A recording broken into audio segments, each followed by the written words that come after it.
but that they can satisfy the 16 other points that the Football League will raise as to who is the ultimate owner, what is your cash flow forecast for the next 3 years, how much money are you putting into the club and where is it coming from, and matters such as that, so that they can see that the club will be on a stable footing. In addition, they will want to know that the football creditors will be paid in full. That has to be guaranteed. Now, we believe that the football creditors, by the time this is finished, could be as high as £350,000. The reason being that we have asked the Professional Footballers Association to advance us over the next 3 months £50,000 a month to help meet the wages. If they do that, that will be the figure. But all the bidders know this. Once the Football League have the information and rubber stamp, hopefully, the fact that they are fit and proper persons, then we can complete the transaction and transfer the football share to the new owners, who, for want of a better description, we'll call Port Vale 2012. Unfortunately, it's not an overnight thing. It could be June or even July before that rubber stamping takes place. So you can see the various stages. Now, until we get a preferred bidder, we, the administrators, have had to make a number of decisions. We are continuing with the existing catering arrangements until the end of the season, by which time the new people can make their own choice what they want to do. We've negotiated slightly better terms for the benefit of the club with the caterers. We also have to deal with the question of next year's season tickets. And you'll be pleased or otherwise to know that we've made a decision to increase prices by 5% across the board for all matches next season. We've looked at other prices, we've looked at the division, we've looked at what we think the club will need next season. It's no good having cheap tickets if all you do is have a shortfall at the end of the season. The price list will be available on Saturday, and I believe you can pay for your season tickets from a week on Monday, is it from? Easter Monday.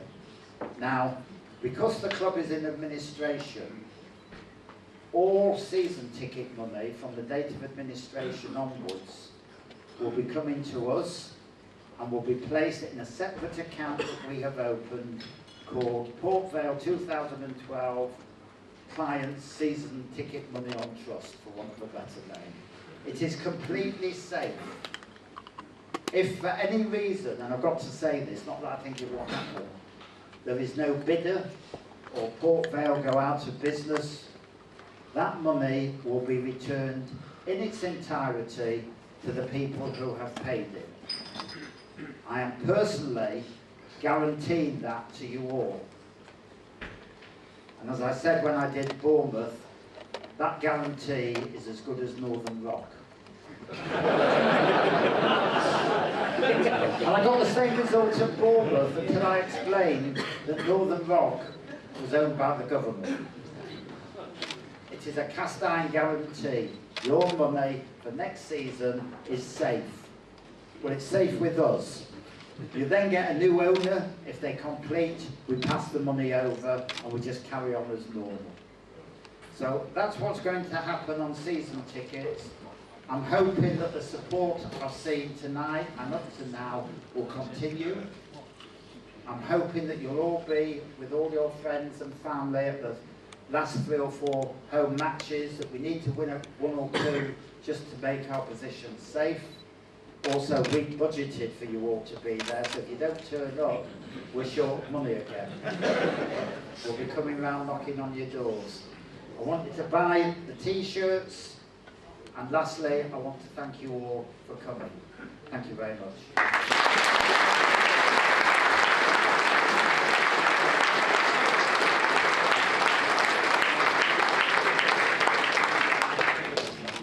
Right, I'm sure you've got some questions for us. We're quite happy to take questions, so fire away. Who's going to be first? That gentleman there, that was quick.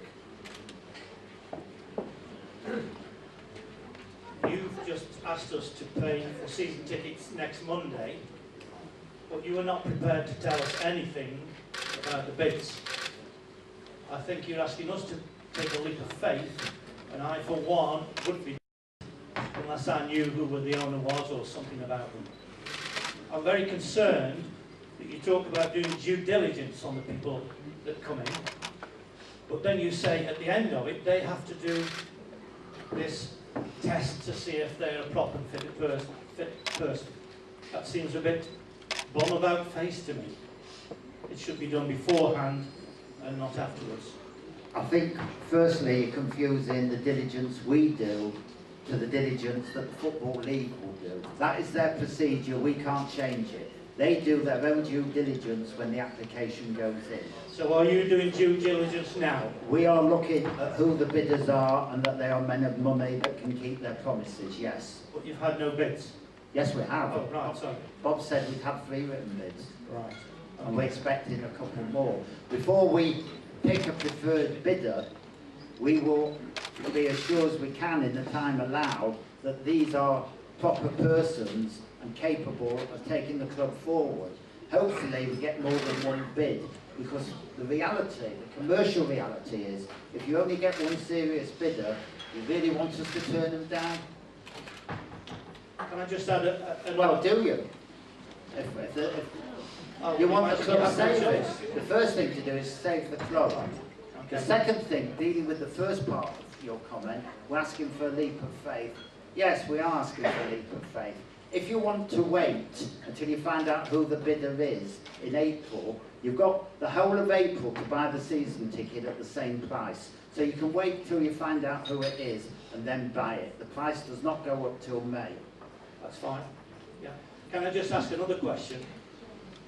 If you will admit you got it dreadfully wrong the last time we came out of administration with Vale in 2001, the reason they failed was because they had no money to take the club forward. Can you say here and now that you will not sell to the highest bidder, given that they might not have, well, they probably have an empty pot to go forward from there?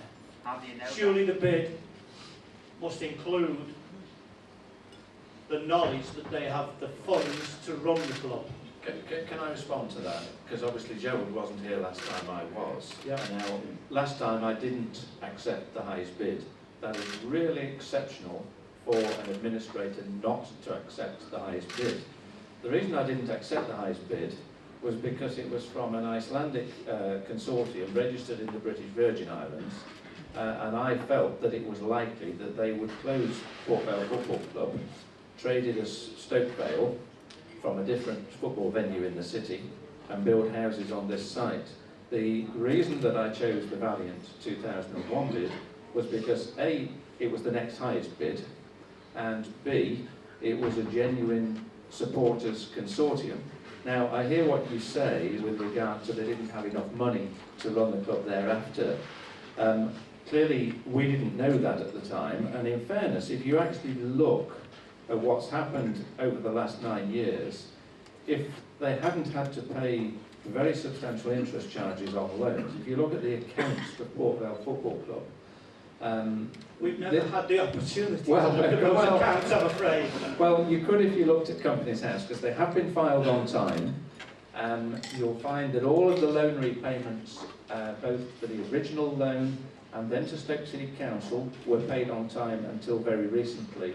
You'll find that every item of PAYE and VAT was paid on time. And I'm not sitting here defending the former directors. Clearly they didn't have the wherewithal. But one of the reasons why the club has got into trouble again is, I believe, because the constitution of the club tried to be very democratic. And Valiant 2001 set up this very convoluted, frankly, constitution that made it virtually impossible to raise money from potential new investors. And everybody they spoke to said, well, we're not going to invest the million, £500,000, whatever it is that you're asking us to, in exchange for no more than 24.9% of the shares. And it was virtually impossible under the old constitution, which I'm sure was set up and well-intentioned, for a buyer to come in and invest in the club. Now, I don't think it's right to say that from the outset, Valiant 2001 didn't have the best interests of the club at heart. I didn't say that. I said And they if you didn't have look the at, money. well, they didn't have the money, but none of the other bidders, other than the Icelandic consortium, had as much money. So we could have let the club go out of existence at that time, I suppose.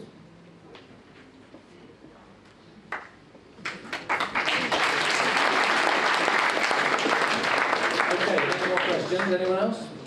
Gentleman at the front. How near to the bone can you bite with these bidders? Sorry, can you just repeat that? How near to the bone can you bite with new bidders? In other words, can you make sure that when they say they've got money there, that they have got money there?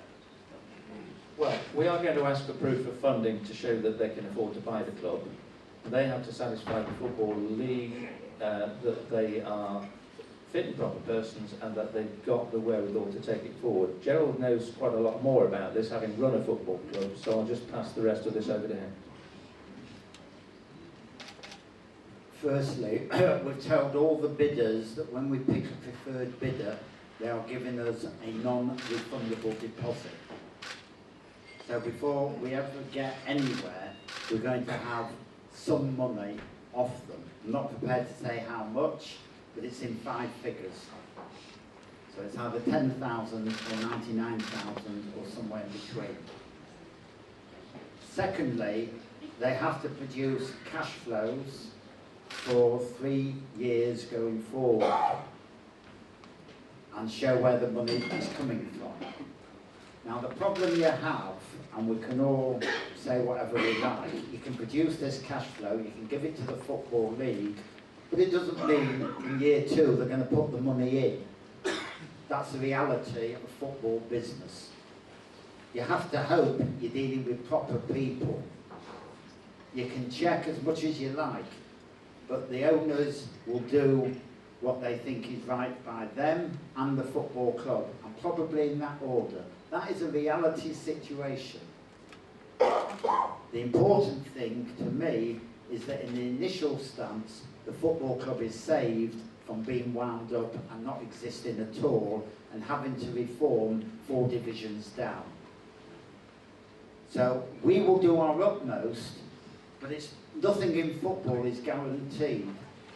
I used to say it doesn't obey the law of physics and it doesn't obey the law of the land, and that's true in all divisions.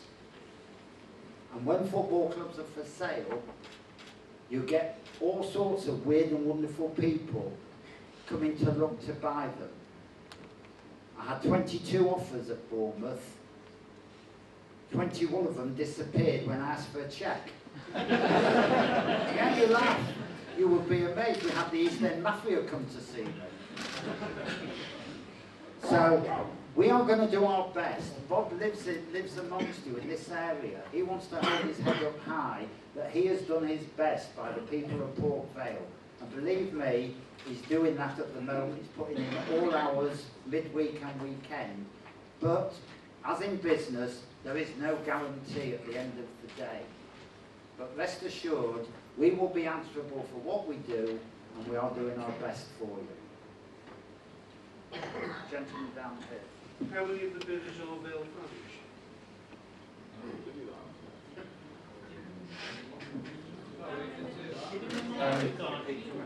So the question was, how many of the bidders are Vale fans?